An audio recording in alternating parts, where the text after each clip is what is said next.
I have honorable members.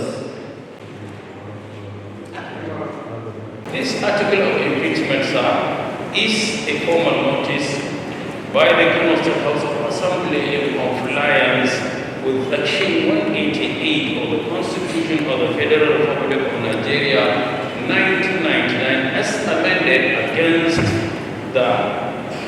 Aminu Abdulsalam contained herein allegation of gross misconduct, abuse of office, and breach of public trust arising from his actions when he oversees the Ministry for Local Government as Commissioner between 2023 and 2024, and while serving as Deputy Governor of Kano State, all of which are impeachable offences.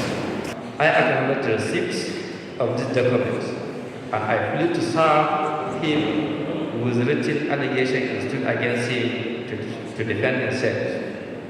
Let it be known that this matter will be handled with the utmost seriousness, transparency, and due process.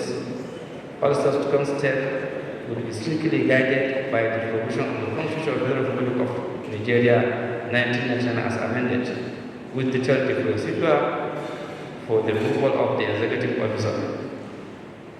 A process that is fair, just, and in full compliance with our supreme law will be followed.